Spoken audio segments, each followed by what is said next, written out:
உன்னத பாட்டின் புஸ்தகம் 4ஆம் அதிகாரம் 13ஆம் வசனத்தை ஒருவர் வாசிக்கலாம். 13ஆம் வசனம்.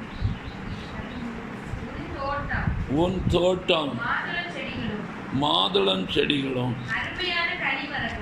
அருமையான கனிமரங்களும் மருதோன்றி செடிகளும் நலத செடிகளும். போதும். அல்லேலூயா. ஒரு நிமிடம் ஜெபம். கர்த்தாவே, நாங்கள் உம்மை ஸ்தோத்திரிக்கிறோம் ஐயா.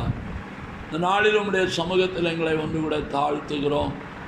இந்த வார்த்தைகளாய் கடந்து போகிறோம்.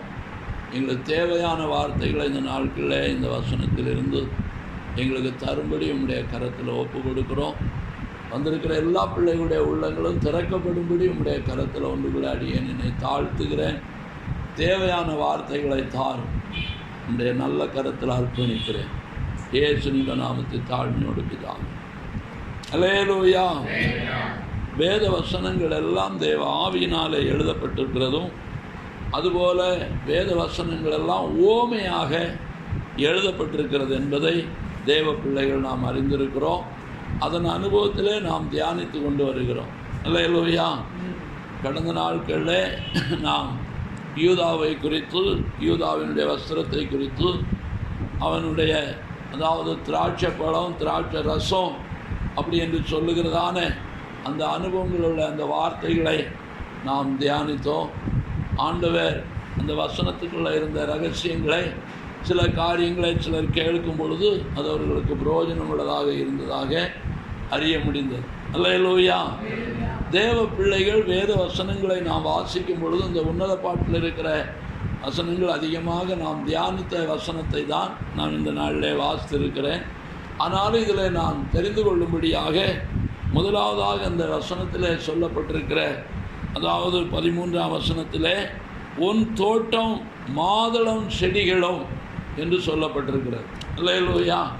இந்த நாட்கள் நான் அந்த மாதுளம் செடியை குறித்து நான் உங்களோடு கூட பேச வாஞ்சிக்கிறேன். இது அதிகமாக நான் உன்னத பாட்டினுடைய பைபிள் ஸ்டடியிலும் மற்றும் அநேக நேரங்களில் இந்த வார்த்தையை நான் வாசித்திருக்கிறோம். ஆனாலும் இன்றைக்கு நான் இதிலிருந்து நமக்கு ஆண்டவர் வார்த்தைகளை தரும்படி நீங்கள் ஜெபத்தோடு இருக்கும்படி உங்களை அன்பாய் கேட்கிறேன். அல்லேலூயா. இதில் சொல்லப்பட்டிருக்கிறதான இந்த தோட்டம் என்று சொல்லுகிறது சபையை குறித்து சொல்லுகிறது என்று ஆவிக்குரிய தேவ பிள்ளைகள் எல்லாரும் அறிந்திருக்கிறோம். அதுபோல் அந்த அதில் சொல்லப்பட்டிருக்கிற ஒவ்வொரு மரங்களும் செடிகளும் கொடிகளும் இது எல்லாமே விசுவாசிகளாகிய தேவ பிள்ளைகளை அல்லது சபையின் அங்கத்தினராக இருக்கிற தேவ பிள்ளைகளை குறித்து தான் மாதுளஞ்செடிகளும் அத்தி மரங்களும் அல்லது திராட்சை செடிகளும் அதில் சொல்லப்பட்டிருக்கிற எல்லா நலத செடிகள் என்று சொல்லுகிற ஒரு சாதாரண புல்லாக இருந்தாலும் அதுவும் விசுவாச மக்களையும் சபை மக்களையே குறிக்கிறது என்று பார்க்கிறோம். அல்லேலூயா. இதில் முதலாவது சொல்லப்பட்டிருக்கிற மாதுளஞ்செடியை குறித்து நான் இந்த நாட்கள் உங்களோடு கூட பகிர்ந்து கொள்ள வாஞ்சிக்கிறேன். மாதுளஞ்செடியை குறித்து நாம் பார்ப்போமானால் மாதுளஞ்செடி என்று சொல்லுகிற ஒன்றை பார்த்தால் அதில் ஒரு விசேஷமான ஒன்றையும் அது வெறும் செடி என்று சொல்லுகிறதிலே காண முடியாது. அல்லேலூயா. ஆனால் அதிலிருந்து வருகிற பலன்தான் மிக விசேஷமானது என்று சொல்லி பார்க்கிறோம். மாதுளம் செடி என்று சொல்லப்படுகிறது. இன்னொரு இடத்துல மாதுளம் மரம் என்றும் சொல்லப்படுகிறது. அல்லேலூயா. மாதுளம் செடி தான் அது அதிகமானதே தவிர மரம் என்று சொல்லுகிறது. ஒரு இடத்துல சொல்லப்பட்டிருக்கிறது, சவுல் உட்கார்ந்திருந்தான், மாதுளம் மரத்தின் கீழே உட்கார்ந்திருந்தான் என்று சொல்லியிருக்கிறது. அப்படியானால் சற்று ஒரு மனுஷனுக்கு நிழல் கொடுக்கக்கூடிய அளவுக்கு அது உயர்ந்து காணப்படுகிறதை அங்கே மரம் என்று சொல்லி இருக்கிறது. ஆனாலும் மாதுளம் செடிதான், மாதுளம் செடிதான் அது உலகத்தில் அல்லது வேதத்தில் சொல்லப்பட்டிருக்கிறது என்று சொல்லி நாம் பார்க்கிறோம். இந்த மாதுளஞ்செடியிலிருந்து பெரிய விசேஷமான கம்புகள் அல்லது விசேஷமான வேறு ஏதோ ஒரு உபயோகப்பது பொருளான காணப்படுகிற ஒரு மரமோ கொலையோ அதில் விசேஷம் இல்லை. அல்லேலூயா. ஆனால் அதிலிருந்து பூக்கிற பூவிலிருந்து அதற்கு பின்னால் காணப்படுகிற எல்லாம் மனிதர்களுடைய சரீரத்துக்கு ஏற்ற நல்ல ஒரு மூலிகை மருந்துகளாகவும் உணவாகவும் காணப்படுகிறது என்பதை நாம் அறிந்திருக்கிறோம். அல்லேலூயா. இது உலகத்தில் சாதாரணமான மனிதர்களுக்கும் மாதுளஞ்செடியில் இருக்கிற பூவினாலே மனுஷர்களுடைய சரீரத்துக்கு ஏற்ற மருந்துகளை இது கொடுக்கிறது. அதுபோல் காயாக இருந்தாலும் பழமாக இருந்தாலும் எல்லாமே மனுஷனுடைய சரீரத்துக்கு ஏற்ற நல்ல உணவை கொடுக்கிறது, சரீரத்துக்கு ஆரோக்கியமான ஒரு பொருளாக இருக்கிறது என்று சொல்லி நாம் பார்க்க முடியும். இல்லையா? இந்த நாளில் இந்த பேப்பரில் ஒரு காரியத்தை நான் திடீரென்று பேப்பரை படிக்கும்போது பார்த்தேன். அதாவது மாதுளம் டீ இந்த நாட்களில் கொடுக்குறாங்களாம். மாதுளம் டீ, மாதுளம் பழம் டீ. இல்லையா? மாதுளம் பழத்திலிருந்து டீ போட்டு கொடுக்குறாங்களாம். அது பெரிய விசேஷமான ஒரு டீ என்று சொல்லுகிறார்கள். இல்லையா? அதில் இருக்கிற தோல், அதில் இருக்கிற வித்து, இதில் இருக்கிறதான இந்த தொகுப்பு அனுபவங்கள் எல்லாமே மனுஷனுடைய சரீரத்துக்கு விசேஷமான ஆரோக்கியத்தை கொண்டு வருகிறது என்று அவர்கள் சொல்லுகிறார்கள். இல்லையா? ஆனாலும் மாதுளம் செடியை ஆண்டவர் விசேஷித்த அனுபவங்களில் வைத்திருக்கிறதை பார்க்கிறோம். மாதுளம் செடியில் ஆவிக்குரிய தேவ பிள்ளைகளுக்கு காணப்பட வேண்டியது அவசியமாக இருக்கிறது. அதில் ஒரு வசனத்தை கூட வாசிக்கலாம். இதே அதிகாரத்தில் இப்போ 3ஆம் வசனத்தை வாசிங்க. உன் உதடுகள் அதாவது உன் உதடுகள் சிகப்பு நூலுக்கு சமமானமும் உன் வாக்கு இன்பவுமாக இருக்கிறது. உன் முக்காட்டின் நடுவே உன் கன்னங்கள் வெடித்த மாதுளம் பழம் போல் இருக்கிறது என்று சொல்லி இருக்கிறது. அல்லேலூயா. அப்படியானா ஒரு தேவ மனுஷனுடைய வாழ்க்கையில முக்காட்டின் நடுவே அதாவது கன்னங்கள் வெடித்த மாதுளம் பழம் போல் இருக்கிறது என்று சொல்லுகிறது. அதாவது மனுஷனுடைய வாழ்க்கையினுடைய முகத்தை தான் எல்லாரும் பார்க்கிறோம், எல்லாரும் விரும்புகிறோம். முகத்தில் இருக்கிற, அதாவது அகத்தின் அழகு முகத்தில் தெரியும் என்று சொல்லுகிறார்கள். உள்ளத்தில் இருக்கிறதான எல்லாம் முகத்தில் தெரியும். அப்படியானா ஆண்டவர் மனவாட்டியை பார்த்து அல்லது விசுவாசி தேவ மக்களை பார்த்து உங்களுடைய முகம் எப்படி இருக்கிறது? மாதுளம்பழம் போல் இருக்கிறது. மாதுளம்பழம் அழகுள்ளது மாத்திரமல்ல, அது ருசி உள்ளது, அது விசேஷித்த கவர்ச்சியான ஒரு அனுபவத்தை கொடுக்கிறது. ஆகையினால தான் அந்த முகத்தை குறித்து சொல்லியிருக்கிறார். நான் இன்றைக்கு அதற்குள்ளே போக விரும்பவில்லை. நான் இன்னும் அதை ஆழமான அனுபவத்துக்களை இந்த இடத்துல காணப்பட விரும்புகிறேன். அதாவது 6ஆம் அதிகாரத்தில் 7ஆம் வசனத்தில் இதே வசனத்தை சொல்லியிருக்கிறது. உன் முக்காட்டின் நடுவே வெடித்த மாதுளம்பழம் போல உன் கன்னம் இருக்கிறது என்று சொல்லியிருக்கிறது. இல்லையா? அப்படியான தேவ பிள்ளைகளுடைய வாழ்க்கையில் மாதுளம் பழம் ஒரு விசேஷித்ததான ஒரு மனுஷனுடைய வாழ்க்கையில் இருக்கிற சந்தோஷத்தை வெளிப்படுத்துகிறதற்கு அனுபவமாக சொல்லி இருக்கிறது. இதில் 8ஆம் அதிகாரம் 2ஆம் வசனத்தில் படிப்போமானால் இந்த மாதுளம் பழத்தினுடைய அதாவது அதனுடைய ரசத்தை குறித்து அங்கே சொல்லி இருக்கிறது. மாதுளம் பழத்தை ஜூஸ் பண்ணி இந்த உலகத்தில் குடிக்கிறதற்கு மருத்துவர்களும் சொல்லுகிறார்கள். அதை குடிக்கிறது மிக விசேஷமான சரீரத்துக்கு நன்மை என்று சொல்லி நாம் அறிந்திருக்கிறோம். இந்த நாட்களில் மாதுளம்பழ அதாவது ஜூஸ் மாத்திரமல்ல, டீ போட்டு உலகத்தில் நல்ல விற்பனை பண்ணுகிறதாக சொல்லப்படுகிறது. அந்த 8ஆம் வசனத்தில் 8ஆம் அதிகாரம் 2ஆம் வசனத்தை வாசிங்க. நான் உம்மை கூட்டிக் கொண்டு என் தாயின் வீட்டுக்கு அழைத்து கொண்டு போவேன், நீர் என்னை போதிப்பீர், கந்த வர்க்கமிட்ட திராட்சரசத்தையும் என் மாதுளம்பழ ரசத்தையும். அல்லேலூயா, அல்லேலூயா. தேவ பிள்ளைகளாக இருக்கிற நாம் ஒவ்வொருவரும் இந்த வசனத்தை நான் உற்று கவனிப்போமானால் மணவாட்டி தன்னுடைய வெற்றி வாழ்க்கையினுடைய கடைசி அனுபவங்களில் சொல்லுகிறதை பார்க்கிறோம். இந்த 8ஆம் அதிகாரம் விசேஷமாக ஆவிக்குரிய தேவ பிள்ளைகளுக்கு வெற்றி வாழ்க்கையை கொடுக்கிறதான, வெற்றி வாழ்க்கையை வெளிப்படுத்துகிறதான ஒரு அதிகாரமாக காணப்படுகிறது. அதில் அவள் சொல்லுகிறாள், நான் என்னை உம்மை என் தாயின் வீட்டுக்கு அழைத்து கொண்டு போய், அதாவது தேவ மனிதர்கள் தேவ பிள்ளைகள் இயேசுவை தாய் வீடு என்று சொல்லுகிறது. அவர்கள் ஆராதிக்கிற ரட்சிக்கப்பட்ட சபையை குறிக்கிறது. அல்லேலூயா. அப்போ தாய் வீடு என்று சொல்லுகிற ஆராதனை தலத்தில் அழைத்து கொண்டு வருவேன், நீர் என்னை போதிப்பீர், நான் உமக்கு என்ன செய்வேன்? கந்த வர்க்கமிட்ட திராட்சரசத்தையும் அதே போல என் மாதுளப்பழ ரசத்தையும் உமக்கு தருவேன். அல்லேலூயா. என்று சொல்லுகிறார். அப்படியான ஆண்டவராகிய இயேசுவுக்கு கொடுக்கிறதான ஒரு விசேஷித்த உணவாக இங்கே அது சொல்லப்படுகிறது. திராட்சைப்பழ ரசத்தையும் மாதுளம்பழ ரசத்தையும் நமக்கு என்ன செய்வேன், தருவேன். அப்படியானா திராட்சைப்பழ ரசத்தில் கந்தவர்க்கம் இட்டிருக்கிறதுன்னு சொல்லு. கந்தவர்க்கம் என்றால் என்ன? அது கந்தவர்க்கம் என்பது வாசனை உள்ளது. அப்படியானா திராட்சை ரசம் என்பது இயேசு கிறிஸ்துவுடைய ரட்சிப்பினால் உண்டாகிற கிருபைகளை காட்டுகிறது, ரட்சிப்பை காட்டுகிறது. இயேசு கிறிஸ்துவுடைய இரத்தத்தினால உண்டாகிற ரட்சிப்பு. அல்லேலூயா. அப்போ வாசனை உள்ள ரட்சிப்பு ஆண்டவருக்கு உணவா இருக்கிறது. நம்முடைய வாழ்க்கையில ரட்சிக்கப்பட்டிருக்கிறேன்னு சொன்னா வாசனை இருக்கணும். அதான் கந்தவர்க்கமிட்ட திராட்சை ரசம். ஆமா, ரட்சிக்கப்பட்டிருக்கிறேன் என்று சொல்லுகிற தேவ பிள்ளைகளுடைய வாழ்க்கையில் எத்தனை பேர் வாசனை உள்ள ஜீவியம் செய்கிறார்கள்?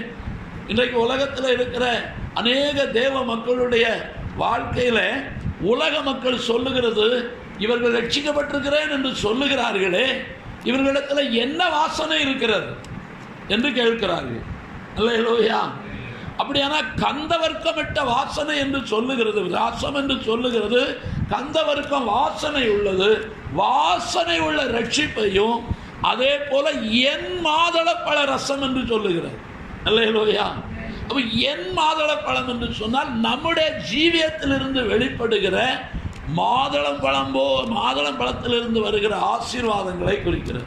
அல்லேலூயா.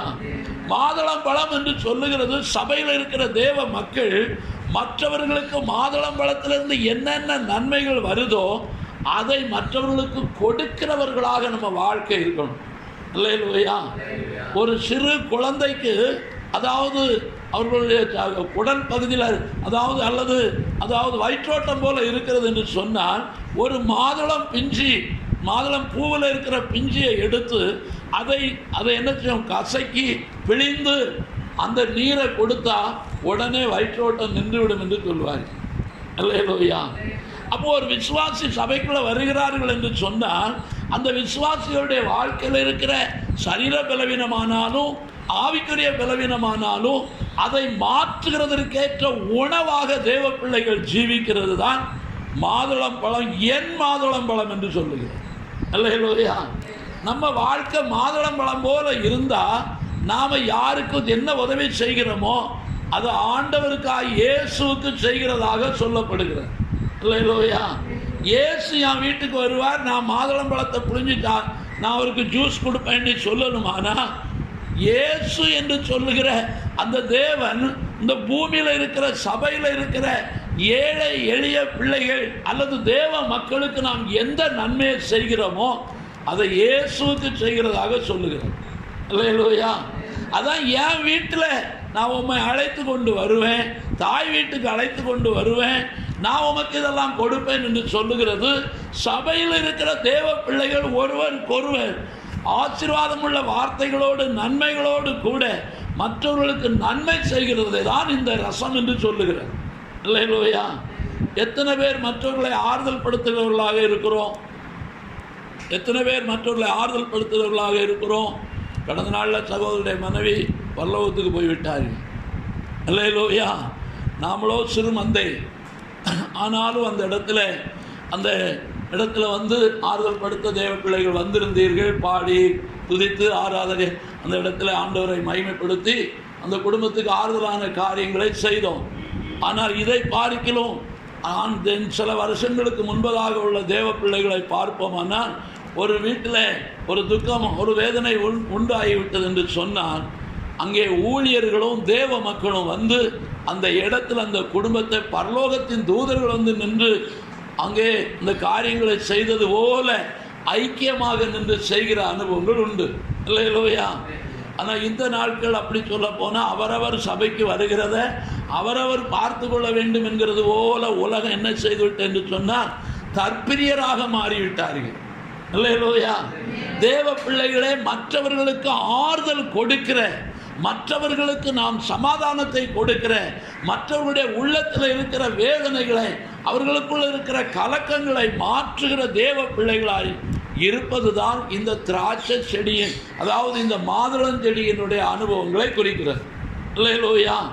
அப்படியானால் இந்த உன்னத பாட்டில் மாத்திரம் இந்த மாதுளம் பழங்களை குறித்து சொல்லவில்லை, வேறு அநேக அனுபவங்களில் இந்த மாதுளம் பழத்தை குறித்து மிக அழகாக சொல்லி இருக்கிறது. நான் இந்த உன்னத பாட்டில் உங்களுக்கு எப்போதும் சொல்லி கொண்டு இருக்கிறத நான் திரும்ப திரும்ப நான் சொல்லி கொண்டு போகலை, ஆனாலும் ஞாபகப்படுத்தி இருக்கிறேன். நான் இந்த நாட்களில் இந்த உன்னத பாட்டின புத்தகத்தில் சொல்லப்பட்டிருக்கிற இந்த மாதுளம் செடியை, இன்னும் இந்த மாதுளம் செடியிலிருந்து வருகிற ஆசீர்வாதங்களை மற்ற அதாவது நிருபங்களில் பழைய ஏற்பாட்டில் அநேக அனுபவங்களில் சொல்லப்பட்டிருக்கிறது. சில காரியங்களை உங்களோடு கூட நான் பகிர்ந்து கொள்ள விரும்புகிறேன். ஒரு வசனத்தை கூட வாசிக்கலாம். 1 ராஜாக்களின் புஸ்தகம் 7ஆம் அதிகாரம் 18ஆம் வசனத்திலிருந்து வாசி. தூண்களை பண்ணின விதமாவது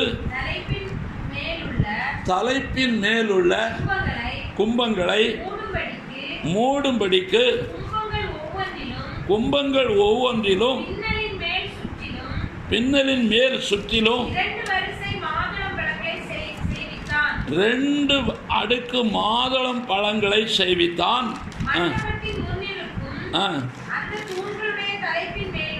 அந்த தூண்களின் தலைப்பின் மேலுள்ள கும்பங்கள் லீலி புஷ்பங்களின் வேலையும் 4 முழ உயரமாயிருந்தது. 2 தூண்களின் மேலுள்ள கும்பங்களில்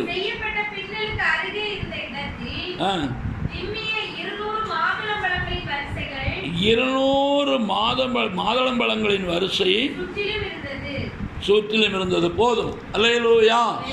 இதை நாம் வாசித்து கொண்டே போக நேரம் போதாது. அதாவது சாலமோன் தேவனுடைய ஆலயத்தை கட்டினான். ஆலயத்தை கட்டி ஆலயத்துக்கு முன்பாக 2 தூண்களை நிறுத்தினான். அல்லேலூயா. அது வெண்கலத்தினால நிறுத்தினான் என்று சொல்லப்படுகிறது. அந்த தூணில் முழுவதும் வெண்கலம். அந்த வெண்கலத்துக்கு எடை இல்லை என்று சொல்லப்பட்டிருக்கிறது. ஏனென்று சொன்னால் நெருக்க முடியாத அளவுக்கு அவன் வெண்கலத்தை கொண்டு வந்து 2 தூண்களை உண்டாக்கினான். அந்த தூணினுடைய தலைப்பிலே கும்பத்தை உண்டாக்கி வைத்தான். கும்பம் என்று சொல்லி இருக்கிறது. அந்த கும்பத்துக்கு மேலாக அதாவது வலைப்பின்னலை போல ஒரு வலை போல வெண்கலத்தினால செய்து அந்த வலைப்பின்னலை அதற்கு மேலாக வைத்து அந்த கும்பத்திற்கு மேலாக 2 அடுக்கு மாதுளம் பழத்தை செய்து அப்படியே வெண்கலத்தினால வைத்தாங்க. அல்லேலூயா, அல்லேலூயா. அந்த வெண்கலத்துக்கு அந்த கும்பத்துக்கு மேலே 2 அடுக்கு மாதுளம் பழத்தை செய்து வைத்தான் என்று சொல்லி இருக்கிறார். அல்லேலூயா. அப்படியானால் இந்த தேவாலயத்துக்கு முன்னாலே இருக்கிற இந்த தேவாலயத்துக்கு முன்னாலே இருக்கிற இந்த தூணை வருகிறவர்கள் எல்லாரும் பார்ப்பார்கள். ஆலயத்துக்கு முன்னால் தூணை வைத்திருக்கிறது எதற்காக வைத்திருக்கிறது? அலங்காரத்துக்காக வைத்திருக்கிறது. ஆனால் சில இடங்களில் ஒரு தூணை நிறுத்தியிருப்பார்கள். அதற்கு கொடிமரம் என்று சொல்லுவார்கள். இன்னும் சொல்ல போனால் இந்துக்களுடைய அனுபவத்தில் பார்ப்போமானால் அவர்களுடைய முக்கியமான ஒரு தேவதை குடியிருக்கிற ஒரு தூண் என்று சொல்லுவார்கள். அல்லேலூயா. ஆனால் தேவாலயத்துக்கு முன்னால் 2 தூண் நிறுத்தப்பட்டிருக்கிறது. இந்த தூணை அதில் சொல்லப்படுகிறது, ஒன்றுக்கு அதாவது யாகின் என்றும் இன்னொன்றுக்கு போவாஸ் என்றும் சொல்லப்பட்டிருக்கிறது. அல்லேலூயா. எல்லா வசனத்தையும் வாசி கொண்டு போக நேரம் இல்லாதனால சொல்லுகிறேன். ஒரு தூணுக்கு போவாஸ் என்றும் ஒரு தூணுக்கு யாகின் என்றும் பெயர் வைத்திருக்கிறது. அப்படியானால் தேவாலயத்தில் வருகிறவர்கள் எல்லாரும் இந்த தூண் பக்கத்தில் வரும் பொழுது அந்த தூணை பார்க்கும் பொழுது அங்கே யாகின் அங்கே போவாஸ் என்று சொல்லுகிற 2 தூண் நிற்கிறது. அல்லேலூயா. அப்போ அந்த தூணை பார்க்கும் பொழுது அதில் அந்த 2 பெயருக்கும் அர்த்தம் இருக்கிறது. வேத புஸ்தகத்தில் இருக்கிற எல்லா காரியத்துக்குமே அர்த்தம் இருக்கிறது. அப்படியானால் அங்கே நாம் பார்க்கிறோம், போவாஸ் என்று சொன்னால் பெலன் என்று அர்த்தம். அல்லேலூயா. பெலன் என்று அர்த்தம். யாகின் என்று சொன்னால் உறுதி என்று அர்த்தம். உறுதி. அல்லேலூயா. அப்போ இந்த தூணை பார்க்கும் பொழுது அதாவது ஆலயத்துக்குள்ளே மனுஷனுக்கு தேவையாக இருக்கிற சகல நன்மைகளும் உறுதியாய் கிடைக்கும் என்று சொல்லுகிறது. இன்னொன்று சொல்லுகிறது, அது பலன் உள்ளது என்று சொல்லுகிறது. அல்லேலூயா. அதை விட்டு அங்கே தூணை மேலே பார்ப்போமானால் அங்கே மாதுளம் பழம் கொத்தாக இருக்கிறது. அல்லேலூயா. கை குழந்தம்மா, கொஞ்சம் பால் கொடுத்து கொஞ்சம் ஒரு தூங்க வைக்கிங்க, நல்லது. அல்லேலூயா.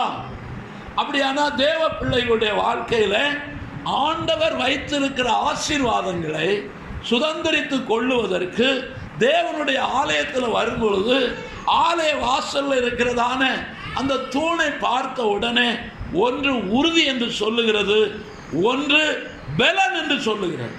அல்லேலூயா. அதற்கு மேலே இருக்கிற மாதுளம்பழத்தை பார்க்கும் பொழுது அவர்களுடைய வாழ்க்கையில் அந்த மாதுளம்பழத்தினுடைய ஏன் மேலே மாதுளம்பழத்தை வைத்திருக்கிறது? வேற ஏதாவது ஒரு பூ மலர்களை, அழகான மலர்களை வைத்திருக்கலாமே, ஏன் இந்த மாதுளம்பழத்தை வைத்திருக்கிறது? இந்த மேலே இருக்கிற ஆசீர்வாதங்கள் எல்லாம் தேவனுடைய சபைக்கு தேவனால் கொடுக்கப்படுகிற கனியின், இந்த மாதுளம்பழத்தினுடைய கனியை போல ஆசீர்வாதங்கள் இந்த சபைக்குள்ளே வருகிறதை இந்த தூணே வெளிப்படுத்துகிறது. அல்லேலூயா. தூணே வெளிப்படுத்துகிறது. இந்த மாதுளம்பழத்தில் இருக்கிற ஆசீர்வாதங்களை போல இந்த ஆலயத்துக்குள்ளே இருக்கிற தேவ மக்கள் ஆசீர்வாதம் உள்ளவர்கள், ஆசீர்வதிக்கப்பட்டவர்கள் என்பதை வெளிப்படுத்தும்படிதான் அந்த தூண் வெளிப்படுத்துகிறது. அல்லேலூயா, அல்லேலூயா. அப்படியானால் தேவ பிள்ளைகள் இந்த மாதுளம் கனியினுடைய இந்த மேன்மையை தேவ பிள்ளைகள் நன்றாக புரிந்து கொள்ள வேண்டும். அல்லேலூயா. அது மாத்திரமல்ல, இன்னும் நாம் சில காரியங்களை நாம் பார்க்க வேண்டும். மாதுளம்பழத்தை பழைய ஏற்பாட்டில் ஆலயத்தில் மாத்திரமல்ல இன்னொரு இடத்துல சொல்லப்பட்டிருக்கிறது. யாத்திராகம புஸ்தகத்தில் ஒரு வசனத்தை கூட வாசிக்கலாம். 39ஆம் அதிகாரம் 24ஆம் வசனத்திலிருந்து வாசிங்க.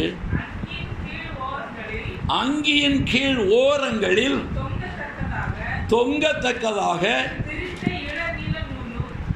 திரித்த இளநீல நூலும் இரத்தாம்பர நூலும் சிவப்பு நூலுமான வேலையாக மாதுளம் பழங்களை பண்ணி பசும் பொன்னினால் மணிகளையும் பண்ணி அந்த மணிகளை அங்கியின் ஓரங்களில்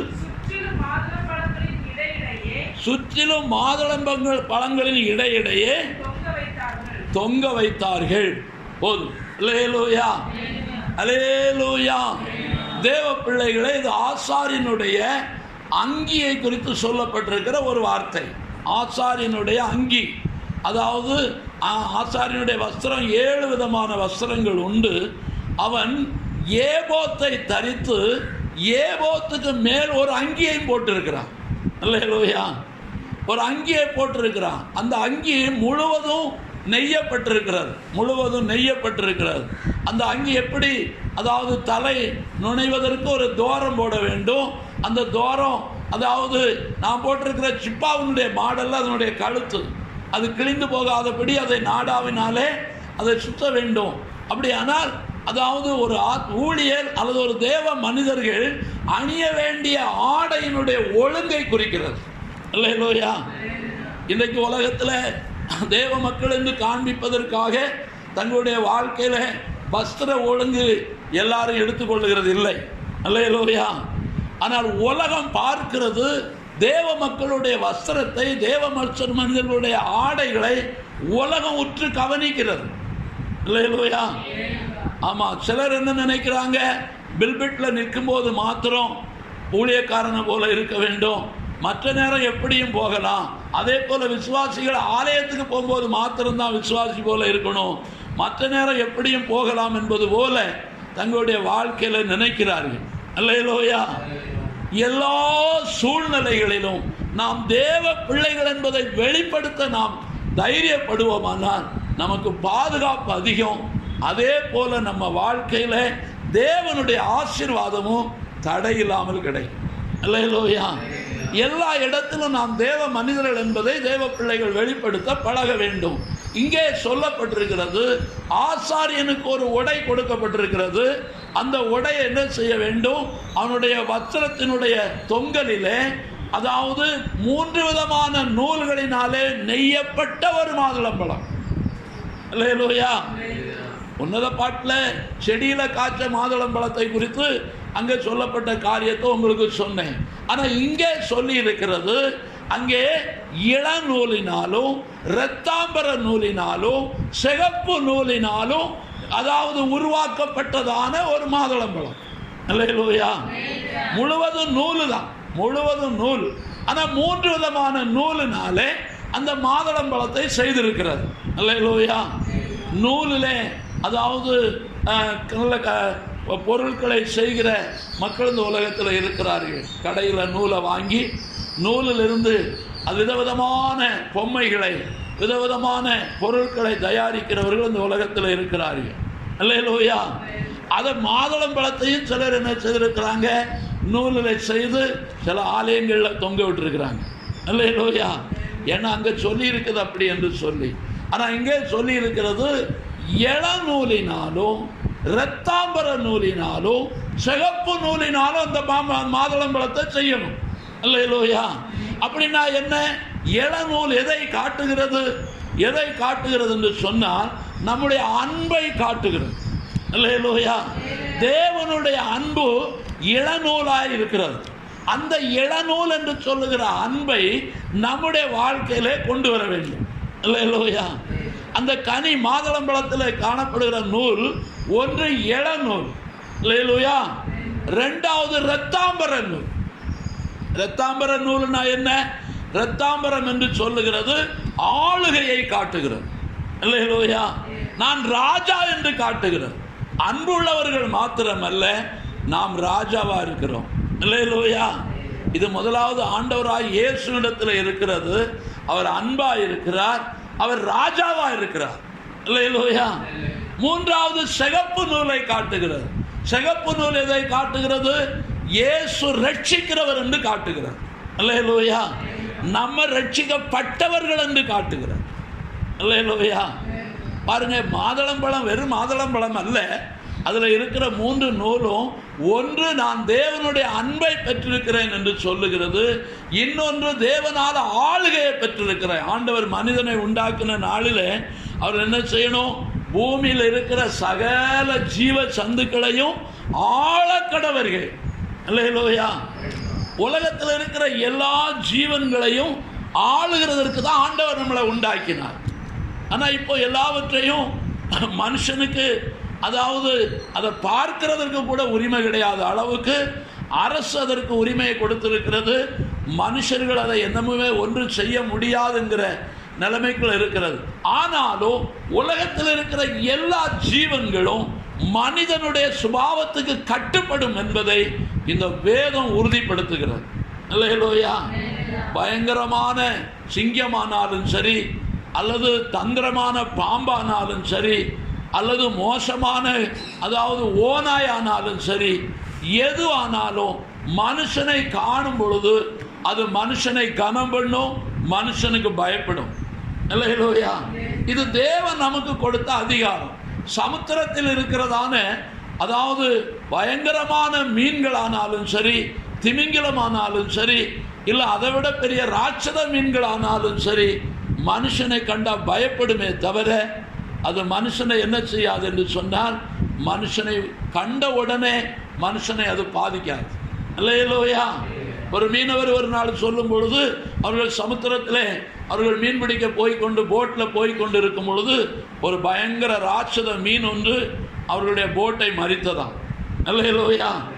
போட்டுக்கு அப்படியே தலையை தூக்கி தண்ணீருக்கு மேலாக நின்று அதனுடைய வாயை காண்பித்து அது அப்படி நிற்கும் பொழுது பார்த்து அவர்கள் அப்படியே சுயநினைவு அற்றுப்போகிற பயத்தில் அவர்கள் நிற்கிறார்களாம். அது அப்படியே இருக்கிறது. அந்த போட்டை லேசாக மூஞ்சை கொடுத்து தட்டுமானால் அவர்கள் கீழே விழுவார்கள். அத்தனை பேரையும் வாயில் பிறக்கி போட்டுட்டு போய்விடும். அல்லேலூயா. அவ்வளோ பயங்கர ராட்சத மீன் வந்து அவர்களை பார்த்து கொண்டு நிற்கிறதாம். இவர்கள் அந்த போட்டில் இருந்து ஒன்றும் செய்ய முடியாமல் அப்படியே விரைத்து போய் இருந்துவிட்டு சற்று தெளிவு வந்த உடனே அந்த மீனை பார்த்து சொன்னார்களாம், மீனே, உன்னையும் எங்களையும் உண்டாக்குன ஆண்டவர் நாமத்தில் சொல்லுகிறோம், நீ திரும்பி போனாங்களாம். அல்லேலூயா. உன்னையும் எங்களையும் உண்டாக்குன ஆண்டவர் நாமத்தில், ஏன்னா அவங்களுக்கு அதுதான் தெரியும், அவங்களுக்கு தெரிந்த அனுபவத்தில் சொன்னாங்க, உன்னையும் எங்களையும் உண்டாக்குன ஆண்டவர் நாமத்தில் சொல்லுகிறோம், நீ திரும்பி போ. அல்லேலூயா. அப்பொழுது அந்த மீன் அப்படியே என்ன செய்தது? தலையை தாழ்த்து அப்படியே பின்னோக்கி அப்படியே போய்விட்டது என்று சொல்லுகிறார்கள். அல்லேலூயா. அப்படியானால் தேவ பிள்ளைகளே, எத்தனை பெரிய ஜீவன்கள் ஆனாலும் மனித சுபாவத்துக்கு கட்டுப்படும் என்பது மனிதர்களுக்கு கொடுக்கப்பட்டிருக்கிற ஆளுகையில் இருக்கிறது. அல்லேலூயா.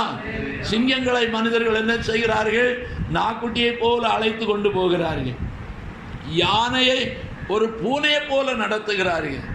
மனிதர்களுக்கு அது அத்தனையும் பயப்படுவதற்கு காரணம் அவர்களுடைய பாசையும் அல்ல, திறமையும் அல்ல. அல்லேலூயா. அது தேவன் கொடுத்ததான அந்த கட்டளை. அது போலதான் தேவனுடைய பிள்ளைகளுக்கு தேவன் ஒரு அன்பை தந்திருக்கிறார். அந்த அன்பிலும் தேவனுடைய அன்பை வெளிப்படுத்த வேண்டுமானா, தேவனுடைய அன்பு எப்படிப்பட்டது? தேவனுடைய அன்பு எப்படிப்பட்டது என்று சொல்லுவோமானால், ஒரு மனுஷனை கசக்கி பிழியும் போது அவனிடத்திலிருந்து வெளிப்படுகிறது தான் அன்பு. அல்லேலூயா. இயேசுவை கசக்கி பிழியும் போது அவரிடத்திலிருந்து சாபம் வெளிவரவில்லை, கோபம் வெளிவரவில்லை, அவரிடத்திலிருந்து வேற தீமை ஒன்று வெளிவரவில்லை. அவர் தனக்குள்ளிருந்து வெளிப்படுத்தினதெல்லாம் அன்பையே வெளிப்படுத்தினார். அல்லேலூயா. ஆகையினால தான் இன்றைக்கு தேவ பிள்ளைகளை உலகத்தில் என்ன துன்பப்படுத்தினாலும் அவர்களுக்கு பயம் இல்லை. காரணம், அவர்களை என்னதான் துன்பப்படுத்தினாலும் அவர்கள் என்ன செய்ய மாட்டார்கள்? எதிர்த்து நம்மிடத்தில் போராட மாட்டார்கள். ஆகையினால தேவ பிள்ளைகளை, அது கிறிஸ்தவர்களை கொஞ்சம் ஒடுக்கி பார்க்கலாம் என்று உலகம் சில வேளைகளில் நினைக்கிறது. அல்லேலூயா. ஆனால் இவர் கல்வாரி சிலுவையிலே அவர் பிழிந்து கொடுக்கிறதற்கு தன்னை அர்ப்பணித்து அன்பை வெளிப்படுத்தினாலும் இவர்களுடைய வாயின் வார்த்தையின்படி அவர்கள் என்ன செய்தார்கள்? பெறவாமல் இருந்தால் நலமாயிருக்கும் என்று நாமே சொல்லக்கூடிய அளவுக்கு அவர்களுக்கு ஆக்கினை வரும் என்பதை அவர்கள் அறியாமல் போகிறார்கள். அல்லேலூயா. அல்லேலூயா. ஆண்டவர் தன்னை சிலுவையிலே ஆணியினாலே அடித்து, ஆணியினாலே அவரை கொலை செய்த மனிதர்களை அவர் தூஷிக்கவும் இல்லை, அவர்களை சபிக்கவும் இல்லை, அவர்களுக்கு எந்த தீமையான வார்த்தையும் சொல்லவும் இல்லை. ஆனால் அவர்களே சொன்னார்கள், இவரை சிலுவையில் அறைகிறது நிமித்தம் எங்க மேல என்ன சாபம் வரணுமானாலும் வரட்டும் என்று சொன்னார்கள். அப்படி வந்த அவர்கள் ஏற்றுக்கொண்ட வார்த்தை நிமித்தம் அங்கே லட்ச லட்சமான யூதர்கள் அக்கினியினாலும் பட்டயத்தினாலும் அவர்கள் அழிக்கப்பட்டார்கள் என்பதை சரித்திரம் சொல்லுகிறது. அல்லேலூயா. ஆனால் ஆண்டவருடைய அன்போ எப்படிப்பட்டது என்று சொன்னால், ஒரு ஆத்மாவையும் வேதனைப்படுத்துவது தேவனுடைய திட்டம் கிடையவே கிடையாது. அல்லேலூயா. ஒருவரையும் சபிக்கிறதற்கு தேவ அன்பு இடம் கொடுக்கவே கொடுக்காது. அல்லேலூயா. அப்படியான தேவ பிள்ளைகளே, முதல் நூல் சொல்லுகிறது அன்பு, இரண்டாவது நூல் சொல்லுகிறது இரத்தாம்பர நூல் ஆளுகையை, மூன்றாவது நூல் சொல்லுகிறது ரட்சிக்கிறவர் என் இயேசு. நான் ரட்சிக்கப்பட்டிருக்கிறேன். அல்லேலூயா. நான் ரட்சிக்கப்பட்டிருக்கிறேன் அப்படி என்று சொல்லுகிற ஒரு நல்ல ஒரு அனுபவத்தை மாதளம்பழமாக ஆசாரியனுடைய வஸ்திரத்தில் தொங்க விட்டிருக்கிறது. அல்லேலூயா. இந்த ஆசாரியன் இதை பார்க்கும் போதெல்லாம் அவனுடைய உள்ளத்திலே, நான் யார்? தேவ அன்புள்ளவன். நான் யார்? தேவனுடைய வார்த்தையின்படி ஆளுகை செய்கிறவன். நான் யார்? அங்கே நான் தேவனால மீட்கப்பட்டவன் என்று சொல்லுகிற வார்த்தை அவனுக்கு வெளிவருகிறது. இன்னொரு இடத்துல இங்கு சொல்லப்பட்டிருக்கிறது, என்னாகமம் 15ஆம் அதிகாரத்தில் ஒரு சம்பவம் சொல்லப்பட்டிருக்கிறது. அங்கே ஒரு மனிதன் விறகு பிறக்க போனான். அல்லேலூயா. ஓய்வு நாளில் விறகு பிறக்க போனான். இன்றைக்கு ஓய்வு நாளை குறித்து யாருக்கும் அதிக பயம் கிடையாது. காரணம் என்னன்னா, எல்லாவற்றையும் கிருபையினால நம்ம ஜெயித்திருக்கிறதுனால அவர் நமக்கு எந்த தீமையும் வர விடுவதில்லை என்கிற ஒரு நல்ல தைரியம் இருப்பதனால ஓய்வு நாட்களை அதிகமாக கனம் பண்ணுகிறது. தேவ பிள்ளைகளுடைய வாழ்க்கையிலே இது நாட்களை குறைந்து போகிறது. அல்லேலூயா. ஆனால் ஆண்டவர் ஆதி நாட்களை அதாவது நியாயப்பிரமாணத்தின்படி ஓய்வு நாட்களை கனம் பண்ணுகிற போது ஓய்வு நாளில் என்ன செய்யக்கூடாது? வீட்டில் நினைச்சபடி அவங்க வேலை செய்யக்கூடாது. அதுபோல் அவர்கள் என்ன செய்யக்கூடாது என்று சொன்னால், விறகு பிறக்க அங்கே சொல்லி இருக்கிறது, ஒரு மனுஷன் வீட்டில் சமையல் ஆக்குறதற்கு விறகு இல்லை, அவன் ஓய்வு நாளில் விறகு பிறக்க போனான். அதை என்ன செய்தார்கள்? மற்றவர்கள் பார்த்தார்கள். பார்த்து மோசே இடத்துல வந்து சொன்னார்கள், ஒருவன் ஓய்வு நாளில் விறகு பிறக்கிறத நாங்கள் கண்ணால் கண்டோம் அப்படின்னு சொன்னார்கள். அல்லேலூயா. அப்படியான அவர்கள் ஆண்டவரிடத்தில் கேட்கும் பொழுது அவர் சொன்னார், அந்த விரவு பிறக்கின மனுஷனை நீங்க விடக்கூடாது, அவனை கல்லெறிஞ்சு கொல்லணும். அல்லேலூயா. எல்லாரும் கல்லெறிந்து அவனை கொன்றார்கள். அல்லேலூயா. ஆமா, என்னாகும் 15 நாம் படிக்கிறோம். அப்படியான அவனை கொன்றார்கள். கொன்ற பின்பு ஆண்டவர் சொன்னார், ஆண்டவர் அங்கே அழகாக ஒரு வார்த்தையை சொல்லி இருக்கிறார். ஒன்று கூட அந்த வசனத்தை வாசிக்கலாம். கடைசி பகுதியில் அது இருக்கிறது. 38வது வசனம். நீ இஸ்ரவேல் புத்திரிடத்தில் பேசி அவர்கள் தலைமுறை தோறும் தங்கள் வஸ்திரங்களின் ஓரங்களிலே தொங்கல்களை உண்டாக்கி ஓரத்தின் தொங்கலிலே இளநீல நாடாவை கட்ட வேண்டும் என்று அவர்களுக்கு சொல். அடுத்த வசனம். நீங்கள் பின்பற்றி சோரம் போகிற உங்கள் இருதயத்திற்கும் உங்கள் கண்களுக்கு ஏற்க நடவாமல் அதை பார்த்து கர்த்தருடைய கற்பனைகள் எல்லாம் நினைத்து அவைகளின்படியே செய்யும்படிக்கு அல்லேலூயா, அது உங்களுக்கு தொங்கலாய் இருக்க வேண்டும். அப்படியானால் இங்கே சொல்லப்பட்டிருக்கிறது, ஒருவன் ஓய்வு நாளை மீறி விட்டான். அவன் ஏதோ ஒரு விரவு பிறக்க போனா, அல்லது ஒரு பிரயாணம் போனா, அல்லது எங்கேயோ போய்விட்டான். அன்றைக்கு தேவ சமூகத்துக்கு வரவில்லை. அப்பொழுது அவனுடைய உள்ளத்தில் உணர்த்தும், அதாவது அவன் அணிந்திருக்கிற வஸ்திரத்தில் அந்த தொங்கல்ல இந்த இளநீல நாடா இருக்கிறது. அப்போ இந்த இளநீல நாடா எதை காட்டுகிறது? தேவனுடைய அன்பை காட்டுகிறது. ஐயோ, அன்புள்ள ஆண்டவரை ஆராதிக்க நாம் போகலையே அப்படி என்று சொல்லி இந்த வஸ்திரத்தில் இருக்கிற இந்த இளநூல நாடாவை நினைத்து கற்பனைகளை நினைக்க வேண்டும். கற்பனைகளை நினைத்து தேவனிடத்தில் நல்மனம் பொருந்த வேண்டும். அல்லேலூயா.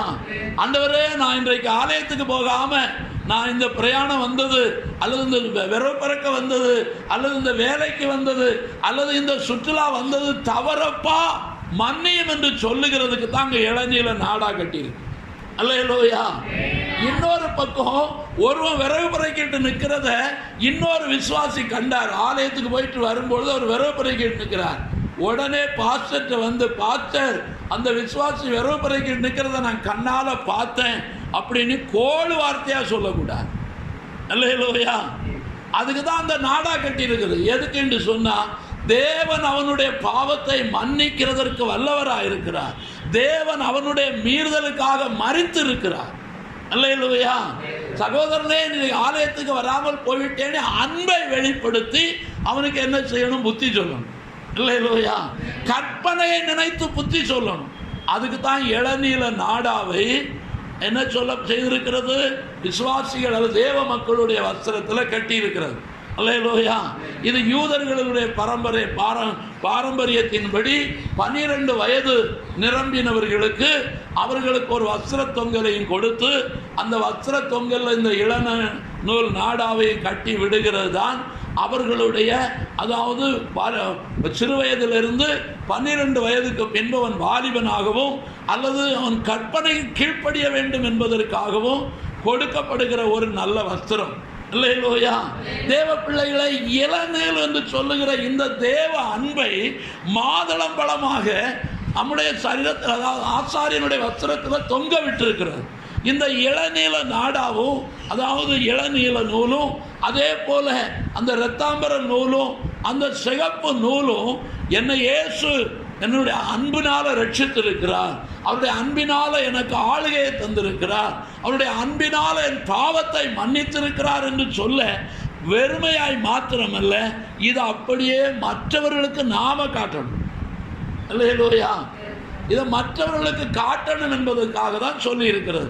இங்கே ஆசாரியனுடைய அந்த வஸ்திரத்தில் சொல்லி இருக்கிறது மாதுளம்பழமும், இன்னும் அடுத்தால என்ன சொல்லப்பட்டிருக்கிறது? பொன்மணி. அல்லேலூயா. பொன்னினால மணியை செய்து ஒரு பொன்மணி ஒரு மாதுளம்பழம், ஒரு பொன்மணி ஒரு மாதுளம்பழம் என்று அவருடைய வஸ்திரத்தை சுற்றிலும் காணப்படும். அல்லேலூயா. அப்படியானா ஆசாரியன் தான் அணிந்திருக்கிற ஆடையில மாதளம்பழமாகிய கனியும் அதே போல பொன்மணி என்ன செய்ய வேண்டும், காணப்பட வேண்டும். அல்லேலூயா. இந்த பொன்மணியை குறித்து சொல்லும் பொழுது, மணி என்று சொல்லுகிறது என்ன செய்யும், நடக்கும்போது அது ஒலி கொடுக்கும், சத்தம் கொடுக்கும். அல்லேலூயா. அது சத்தம் கொடுக்கும். ஆகையினால இது எதை அந்நிய பாஷையாகிய கிருபைக்கு தேவ மனிதர்கள் ஒப்பிட்டு சொல்லி இருக்கிறார்கள். அல்லேலூயா. ஆனால் நான் சொல்லுகிற அந்நிய பாஷை மாத்திரம் அல்ல, இது பொன்மணியா இருக்கிறது. பொன் என்பது விசுவாசத்தை காட்டுகிறது. அல்லேலூயா. ஒரு தேவ மனிதனுடைய வாழ்க்கையில அவன் நடக்கும் பொழுது விசுவாச வார்த்தை அவனுடைய வாயிலிருந்து வெளிப்பட்டு கொண்டே இருக்கணும். அல்லேலூயா. எப்பொழுது விசுவாச வார்த்தை வெளிப்படும். அவிசுவாசமான வார்த்தையோ, அன்பில்லாத வார்த்தையோ, அதிகாரம் இல்லாத வார்த்தையோ, ரட்சிப்பில்லாத வார்த்தை வெளிப்படக்கூடாது. அல்லேலூயா. இது ஆசாரியனுடைய வஸ்திரத்தில் காணப்படுகிறது. ஆசாரியன் என்ற வஸ்திரத்தோடு கூட அவன் மகா பரிசுத்த ஸ்தலத்துக்குள்ள போவான். ஒரு கையிலே இரத்தத்தோடும் ஒரு கையிலே தூபத்தோடும் அவன் பிரதான ஸ்தலத்துக்குள்ளே போகும் பொழுது இந்த வஸ்திரத்தில் இருக்கிற மணி என்ன செய்யும் என்று சொன்னால் ஒலித்து கொண்டே இருக்கும். அல்லேலூயா. மாதளம்பழத்தில் தட்டுகிறதுனால அல்ல. அல்லேலூயா. மாதளம்பழம் அது நூலில் செய்யப்பட்டிருக்கிறது. அது ஒரு மணிக்கு இடையில கிடையாது. ஒரு மணிக்கு மணி தட்டுகிறது இல்லை. அல்லேலூயா. மணி அதாவது வெறும் மணியை மாத்திரம் தொங்க விட்டுருந்தா சில இடங்களில் சில சலங்கள் சத்தம் கேட்கும். அல்லேலூயா. சில சலங்கள் மணி சத்தம் கேட்கும். அது என்னன்னா அது நிறைய சலங்க மணி கிடக்கிறதுனால அது சத்தம் வித்தியாசமாக கேட்கும். அல்லேலூயா. ஆசாரியனுடைய வஸ்திரத்தில் அப்படி அல்ல, ஒரு மணிக்கு இன்னொரு மணிக்கும் உரசாது. அல்லேலூயா. அங்கே ஒரு மணியும் ஒரு கனியும் தான் உரசும். அப்படியானால் அவன் ஆலயத்துக்குள்ளே போகும் பொழுது அந்த கையிலே ஒரு கையிலே ஆட்டு ரத்தமும் ஒரு கையிலே தூபமும் இருக்கும். இந்த தூபத்தையும் இந்த இரத்தத்தோடு மகா பரிசுத்த ஸ்தலத்துக்குள்ளே போகும் பொழுது அந்த மணியின் சத்தம் கேட்கும். இந்த மணி சத்தம் கேட்கலை ஆனால் அல்லேலூயா பரிசுத்த ஸ்தலத்தில் இருக்கிறவர்களுக்கு பயம் தானாக வரும். அல்லேலூயா. ஆமாம், பரிசுத்த ஸ்தலத்தில் இருக்கிறவர்களுக்கு மணி சத்தம் இல்லை அப்படின்னா பரிசுத்த ஸ்தலத்தில் இருக்கிறவர்களுக்கு மகா பரிசுத்த ஸ்தலத்துக்குள்ள இருக்கிற ஆசாரியனுடைய மணி சத்தம் கேட்கலை. ஆனால் என்ன நடக்கும் என்பது படித்தவர்களுக்கு தெரியும். அல்லேலூயா.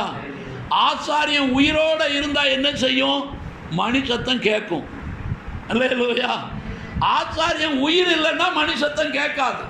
அல்லேலூயா. ஆமாம், இன்றைக்கும் தேவ மக்களுடைய வாழ்க்கையில தேவனுடைய கிருபை, ரட்சிப்பு, அன்பு, ஆளுகை மூன்றும் இருக்குமானா ஊழியக்காரன் உயிரோடு இருக்கிறான், விசுவாச வார்த்தை வெளிப்படும். அல்லேலூயா. இந்த மூணு இல்லையானா அவன் செத்துருப்பான். அதாவது விசுவாசம் இல்லையானா செத்ததுக்கு அர்த்தம், செத்ததுக்கு சமம். அல்லேலூயா. ஊழியக்காரன் செத்தா விசுவாசி நிலைமை என்னாச்சு?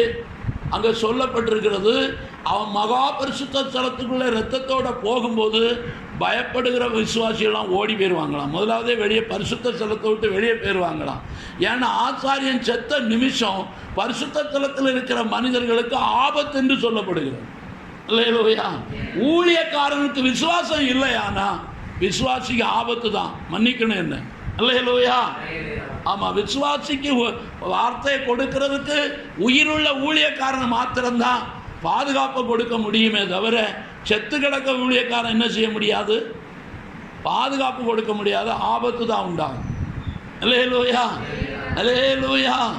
ஆசாரியர்கள் தேவ சமூகத்துக்குள்ள போகும் பொழுது பரிசுத்த ஸ்தலத்தில் இருக்கிற தேவ மக்கள் பயத்தோடு இருப்பார்களா. அல்லேலூயா. லூக்கா சுவிசேஷத்தில் சொல்லி இருக்கிறது, சகரியா என்று சொல்லுகிற ஆசாரியன் பரிசுத்த ஸ்தலத்துக்குள்ள போனான். பரிசுத்த ஸ்தலத்துக்குள்ள போகும்பொழுது எல்லாரும் மகா பரிசுத்த ஸ்தலத்துக்குள்ள போகும்பொழுது இவர்கள் பரிசுத்த ஸ்தலத்துக்குள்ள இருக்கிறார்கள். பரிசுத்த ஸ்தலத்தில் இருக்கிறவர்கள் அங்கே போன ஆசாரியம் வெளியே வரலை, அவங்க பயப்படலை. அவங்க என்ன செய்தாங்களாம், படிக்கலையா, ஆச்சரியப்பட்டார்கள். அல்லேலூயா. ஆமாம், ஏன் ஆசாரியம் போனவனை காணலையே, ஆனால் சத்தம் கேட்குது. ஆனால் சத்தம் ஆளை நேரம் வெளியே வரல. அங்கே என்ன செய்யுது, அங்கே போனவனை காணலையேன்னு ஆச்சரியப்பட்டார்களாம். ஏன், அந்த மணி சத்தம் கேட்குது, ஆனால் வர வேண்டிய நேரத்தில் வரல, வர வேண்டிய நேரத்தில் வரல. அதனால ஆச்சரியப்பட்டாங்க. என்ன, எல்லா ஆச்சரியனும் போன உடனே ஓடி வந்துடுவார், அங்கே நிற்க மாட்டாங்க, இவர் சீக்கிரம் வந்துடுவார், இவர் வரலையே, ஏன் வரல அப்படின்னு ஆச்சரியப்பட்டாங்களாம். அல்லேலூயா, ஆச்சரியப்பட்டார்கள். அப்பொழுது அவன் வரும்போது என்ன செய்தான், பேச முடியாதவனாக வந்தான். அப்பொழுது தாமதித்ததின் காரணம் தரிசனம் கண்டான் என்று கண்டார்கள். அல்லேலூயா. தேவ பிள்ளைகளே, ஒருவன் பரிசுத்த ஸ்தலத்துக்குள்ளே, மகா பரிசுத்த ஸ்தலத்துக்குள்ளே, மகா பரிசுத்த ஸ்தலம் எங்கே இருக்கு அப்படின்னு கேட்கக்கூடாது. அல்லேலூயா. ஆச்சரிப்பு கூடாரத்தில் மகா பரிசுத்த ஸ்தலம் உண்டு, இன்னைக்கு பரிசுத்த ஸ்தலம் கிடையாது என்பது போல நிற்கக்கூடாது. ஆலயத்தின் எல்லை எங்கும் பரிசுத்தமே அலங்காரம். அல்லேலூயா.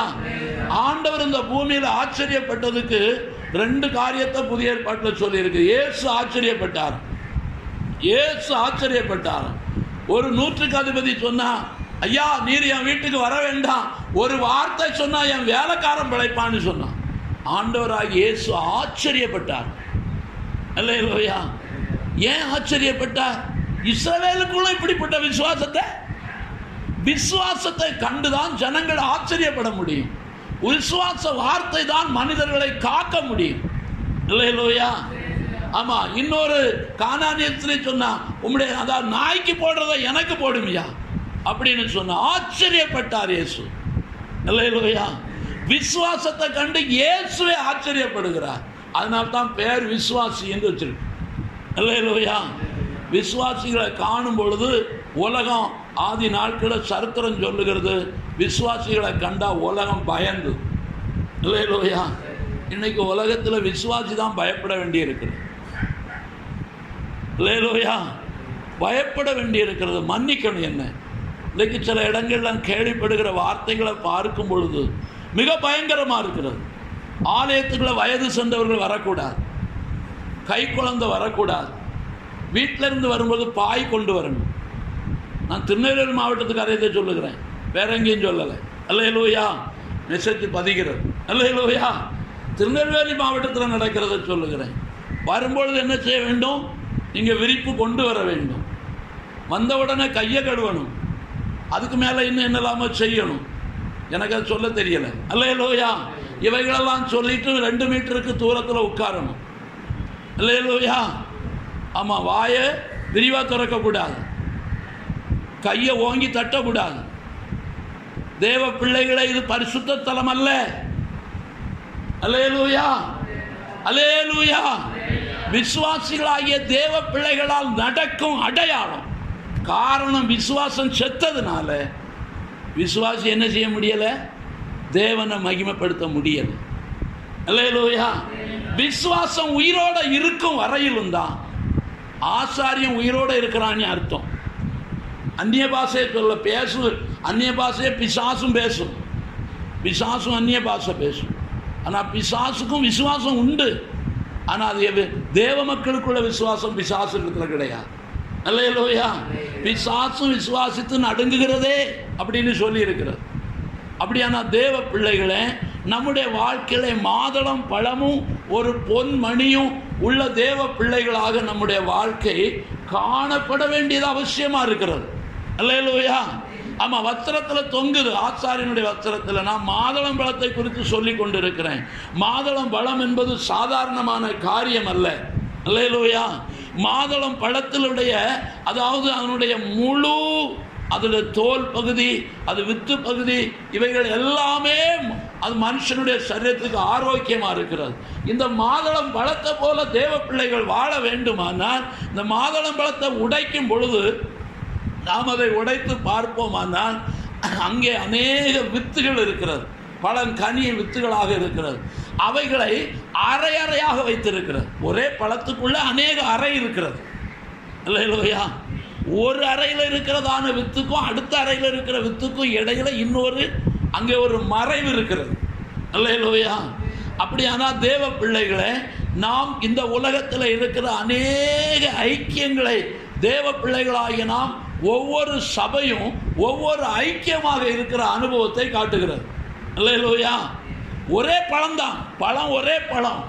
தேவன், அது ஒரே தேவ பிள்ளைகள் என்று வைத்துக் கொள்ளுமே. ஆனால் அதுலேயும் ஒவ்வொருவருக்கும் ஐக்கியங்கள் இருக்கிறது. ஐக்கியம் எப்படி?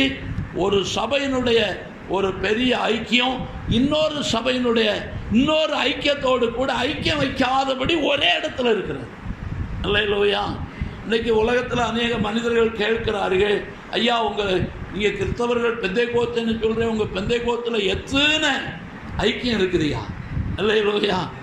ஆமாம், எத்தனை சபைகள் இருக்கிறது, எத்தனை தாபனங்கள் இருக்கிறது. ஆனால் எத்தனை தாபனங்கள் இருந்தாலும் அது தேவனுடைய கையில் ஒரே கனி தான். அல்லேலூயா. பரிசுத்தவான்கள் ஒரே ஐக்கியத்தினுடைய, அதாவது ஐக்கியமாக ஒரே கனிக்குள்ளே இருக்கிற ஒரு அனுபவத்தை காட்டுகிறது. மாதளம் பழம் என்பது நம்முடைய இயேசு கிறிஸ்துவுக்கு அடையாளமாக இருக்கிறது. விசுவாசிகளாகிய தேவ மக்களாகிய நமக்கு அடையாளமாக இருக்கிறது. அதே போல நம்முடைய வாழ்க்கையில் இருக்கிறதான நன்மைகளுக்கு அடையாளமாக இந்த மாதளம் பழம் எழுதப்பட்டிருக்கிறது. அல்லேலூயா. தேவ பிள்ளைகள் ஒரே கனிக்குள்ள அநேக அறைகளாக இருக்கிறது போலதான் நாம் இந்த உலகத்தில் சபையின் ஐக்கியங்கள் காணப்படுகிறது. அப்படியானால் ஒரு இடத்துல இருக்கிற ஐக்கியம் இன்னொரு இடத்துல ஐக்கியம் இல்லாமல் தான் உலகத்தில் வெளிப்படுகிறது. அல்லேலூயா. ஆமாம், இப்போ சட்டத்தின்படியே சொல்லும் பொழுது இந்த சபையிலிருந்து இன்னொரு சபைக்கு விசுவாசி என்ன செய்யக்கூடாது? யாரும் களவாண்டுட்டும் போகக்கூடாது, சாதாரணமாக போகவும் கூடாது. அல்லேலூயா. கட்சி மாறக்கூடாது என்று அரசாங்கம் சொல்லுகிறது போல உலகத்திலும் சில கட்டுப்பாடுகள் இந்த காலத்தில் வந்து கொண்டிருக்கிறது. ஆனாலும் தேவ பிள்ளைகள் தேவனுடைய வைத்திருக்கிற ஒழுங்கின் ஐக்கியத்துக்குள்ளே ஒன்றாயிருந்து கர்த்தரை மகிமைப்படுத்த வேண்டும் என்பதை தான் அந்த விசேஷமான அந்த ஐக்கியம் காட்டுகிறது என்று சொல்லி பார்க்கிறோம். அல்லேலூயா, அல்லேலூயா. அப்படியானா தேவ பிள்ளைகளே, நம்முடைய வாழ்க்கையில நாம் ஒரு மாதளம் பழத்தை போல இந்த உலகத்தில் ஆசாரியனுடைய வஸ்திரத்தில் தொங்குகிற மாதளம் பழம் நான் யார் என்று அவனுக்கு அதை வெளிப்படுத்துகிறது. அப்படியானால் அந்த வஸ்திரத்தை உடுத்திருக்கிறவன் நான் யார் என்று அறிந்து கொள்ளணும். எப்படி ஒவ்வொருவருக்கும் இளநூல் கட்டி இருக்கிறது, வெறும் நூல். அந்த இளநூல் எதை காட்டுகிறது? நான் தேவனுடைய அன்பை பெற்றிருக்கிறேன், நான் கோழி சொல்லக்கூடாது. அல்லேலூயா. அதே போல ஒருவனுக்கு நியாய தீர்ப்பு கொடுக்க கூடாது என்று நல்லவர்களை காட்டுது. அல்லது நியாயப்பிரமாணத்தை மீறுகிறவன் சொல்ல வேண்டும், தேவன் அன்பு உள்ளவர், இனி நான் இந்த பாவம் செய்ய மாட்டேன், நான் ஆண்டவருடைய பிள்ளை, நான் இனி ஓய்வு நாளை மீற மாட்டேன், நான் தேவ சமூகத்தில் பாவத்துக்கு ஏதுவான கிரியைகளை செய்ய மாட்டேன் அப்படின்னு உறுதிப்படுகிறதுக்கு தான் இளநூல் கட்டுகிறது. அல்லேலூயா. இளநூல் கட்டுகிறது. சில வாழ்க்கையில் பின்மாற்றம் வந்துட்டுனா ஒரு வாரம் ஆராதனைக்கு போல, 2 வாரம் ஆராதனை போல, 3 வாரம் ஆராதனைக்கு போகலைன்னா இனி பாஸ்டரும் கேட்க மாட்டார், ஆண்டவரும் மன்னிக்க மாட்டார்னு அப்படியே போயிருந்தாங்க. அல்லேலூயா. ஆனால் எத்தனை நாள் வராமல் போனாலும் தேவ சமூகத்தில் வரும்படி தேவனுடைய அன்பு அவர்களை இழுத்து கொண்டே இருக்கிறது. அல்லேலூயா. அவர் இழுக்க அந்த அன்புக்கு கீழ்ப்படியலையானா, அந்த கற்பனைக்கு கீழ்ப்படியலையானால் கடைசி காலம் என்று சொல்லுகிற நியாய தீர்ப்பின் நாட்களிலே ஆண்டவருடைய சமூகத்தில் வரும் பொழுது அங்கே சொல்லப்படுகிறது, அறிந்து பாவம் செய்கிறவர்களுக்கு அநேக தண்டனை என்று சொல்லுகிறது. அல்லேலூயா. அறியாமல் பாவம் செய்தவர்களுக்கு அது தண்டனை குறைவு. அறிந்து பாவம் செய்கிறவர்கள் கடினமான தண்டனைக்குள் ஆவார்கள். இதை அதாவது தேவ பிள்ளைகள் அறிந்துதான் தேவனுடைய அன்பை புரிந்து கொள்ள வேண்டும் என்பதற்காக தேவன் கொடுக்கிற காரியமாக இருக்கிறது. அப்படியானா தேவ பிள்ளைகளே, ஆசாரியனுடைய வஸ்திரத்தில் தொங்குகிறது போல நாம் தேவன் நமக்கு கொடுத்திருக்கிற அந்த மகா பெரிய, அதாவது ரட்சிப்பின் வஸ்திரத்தில் அங்கே காணப்படுகிறது ஒன்று விசுவாசம், இன்னொன்று தேவனுடைய அன்பு. அல்லேலூயா. அது கனி என்று சொல்லுகிற 3 அனுபவத்தை பார்க்கிறோம். அன்பு, ஆளுகை, ரட்சிப்பு. இந்த 3ம் சேரும் பொழுது அதிலிருந்து உருவாகிற ரசத்தை தான் மணவாட்டி சொல்லுகிறாள். என்ன சொல்லுகிறாள்? என் அன்பு ரட்சிப்பில் இருந்து வருகிற அந்த அன்பு கனி, அதுபோல என் ஆளுகையில் இருந்து வருகிற கனி, அதுபோல என் அன்பில் இருந்து வருகிற கனி. அந்த கனி ரசத்தை நாம் இயேசுவாகிய மணவாளனுக்கு நாம் சபையில் கொடுக்கணும். இல்லையா?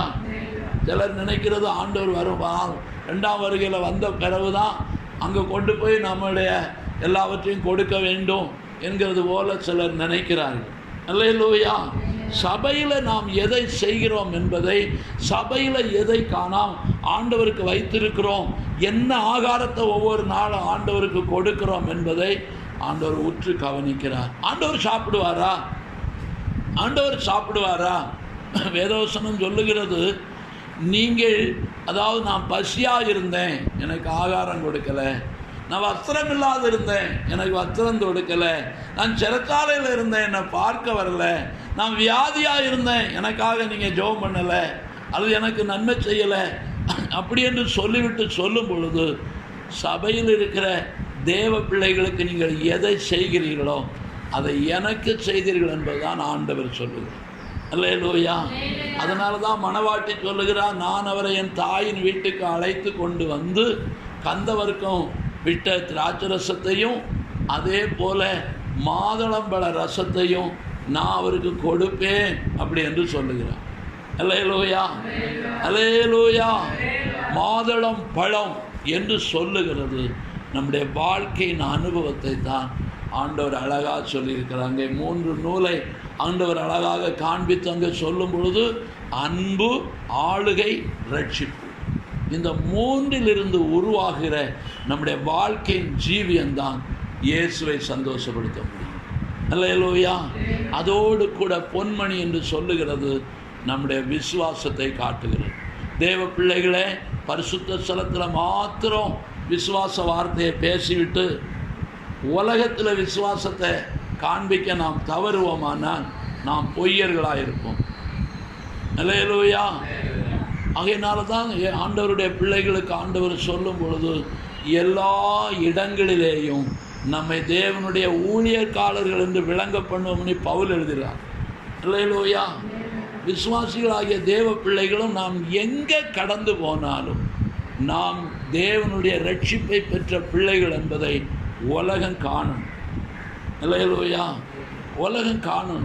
இன்றைக்கு அநேகர் அது எதுக்கு, நம்ம ஒரு ஆஃபீஸுக்கு போகிறோம், பெந்தேகோஸ்துக்காரனி போனால் ஒருவனும் மதிக்க மாட்டான், சிப்பாவோட போனால் ஏண்ணியை கேட்க மாட்டான். அவன் ஏண்ணி கேட்கவும் வேண்டாம், மதிக்கவும் வேண்டாம். கால் மிதித்துட்டு வந்துட்டோம்னா ஆண்டவர் சொல்கிறார், கால் மிதித்த இடம் உனக்கு சொந்தம். அல்லேலூயா. விசுவாசத்தோடு போகணும். போய் அது போக வேண்டிய இடத்துல போய், ஐயா எங்களுக்கு இந்த காரியம் செய்யணும் அப்படின்னு சொல்லிட்டு இங்கே போகும்போது, போமியா இங்கே வந்து அலைதில அப்படின்னு சொன்னான்னா, ஆண்டவரே உமக்கு தோத்துறோன்னு காலை தேய்ச்சிட்டு வந்துட்டோன்னா அவன் மறுநாள் நமக்கு செய்து வச்சுருப்பான். அப்படி இல்லைன்னு சொன்னால் அவன் சட்டையை கலத்திட்டு வீட்டுக்கு போவான். அல்லேலூயா. நாம சட்டையை கலத்திட்டு போய் அங்கே போய் எனக்கு நன்மை செய்யணும்னு சொல்ல வேண்டியது இல்லை. இன்னைக்கு அவன் கலத்தாமல் நம்ம கலத்துனதுனால தான் இன்னைக்கு தேவனுடைய பிள்ளைகள் என்ன இருந்து தெரியாமல் போகணும். அல்லேலூயா. சில தேவ மக்கள் இன்றைக்கு இருக்கிறார்கள். அவர்கள் இன்றைக்கும் வெற்றி வாழ்க்கையில் விசுவாச வார்த்தை தைரியமாக சொல்வதற்கு காரணம், அவர்கள் எந்த இடத்திலும் வேஷம் போடுகிறவர்கள் அல்ல. அல்லேலூயா. அவர்கள் எந்த இடத்திலும் இடத்துக்கு தக்க பேசுகிறவர்கள் அல்ல. தேவ பிள்ளைகள் எப்பொழுதும் நான் ரட்சிக்கப்பட்டவன், நான் தேவனுடைய அன்பை பெற்றவன், நான் தேவனுடைய ஆளுகையை பெற்றிருக்கிறேன், எனக்குள்ள இருக்கிற ஆண்டவர் ஆளுகை செய்கிறவர், ஆளுகை அதிகாரம் உள்ளவர், அவர் அன்பு உள்ளவர், அவர் என் பாவத்தை மன்னித்தவர். இதை வெளிப்படுத்த தேவ பிள்ளைகள் நாம் ஒரு நாளும் தயங்கவே கூடாது. அங்கே இருக்கிற விசுவாச மணி அல்லது பொன்மணி என்ன செய்யும், இதோடு கூட ஒலித்து கொண்டே இருக்கும். அல்லேலூயா. ஒலித்து கொண்டே இருக்கும். அந்த விசுவாச மணி உறங்காது, அது உறங்காது. நாம் உயிரோடு இருக்கும் வரையிலும் அந்த விசுவாச மணி உறங்காது. நம்ம அறியாமலே அதை அடித்து கொண்டே இருக்கும். அதை தேவன் பார்க்கிறார், சத்துரு பார்க்கிறான். இன்னைக்கு நம்முடைய விசுவாச வார்த்தையை ஆண்டவர் மட்டும் கேட்கறது இல்லை, சத்துரு கேட்கிறான். இந்த சத்துரு கேட்கறதற்கு நாம் இடம் கொடுக்காததுனால தான் அவன் பயப்படாமல் போகிறான். சத்துருக்கு முன்பாக விசுவாச வார்த்தையை சொல்ல நமக்கு முடியலை. அல்லேலூயா. ஏன் முடியலை? நமக்கு ஆளுகையில் நமக்கு விசுவாசம் இல்லை, ரட்சிப்பில் நமக்கு என்ன இல்லை, தைரியம் இல்லை. என் பாவத்தை ஆண்டவர் மன்னிச்சிருக்கிறாருன்னு சொன்னால் என் விசுவாச வார்த்தையை சொல்லக்கூடாது. அல்லேலூயா. நமக்கு நான் சகோதரி மரித்து போனேன், இந்த சகோதரி மரித்து போன இந்த சகோதரியை நாம் பரலோகத்தில் போய் பார்ப்போம் என்று சொல்லும் பொழுது விசுவாசம் இல்லாதவர்களுக்கு அது எப்படி நடக்கும்ங்கிறது போல நினைக்கிறார். அல்லேலூயா. விசுவாசம் இல்லாதவர்கள் அது எப்படி நடக்கும் என்று நினைக்கிறார்கள். வேத வசனம் சொல்லுகிறது, மரித்து போன பரிசுத்தவான்களை ஒரு நாள் நாம் பரலோகத்தில் பார்க்க தான் போகிறோம். அல்லேலூயா. அது மிக தெளிவாய் சொல்லுகிறது. மரித்தோர் முதலாவது எழுந்திருப்பார்கள். மரிக்காமல் இருக்கிற நாம் அவர்களோடு கூட மறுரூபமாக்கப்படுவோம். அல்லேலூயா. இந்த வார்த்தையை தேவனுடைய வார்த்தையாக விசுவாசிப்பதற்கு தேவ பிள்ளைகளுக்கு முடிகிறது, ஆனால் சிலருக்கு அது முடியலை. அல்லேலூயா.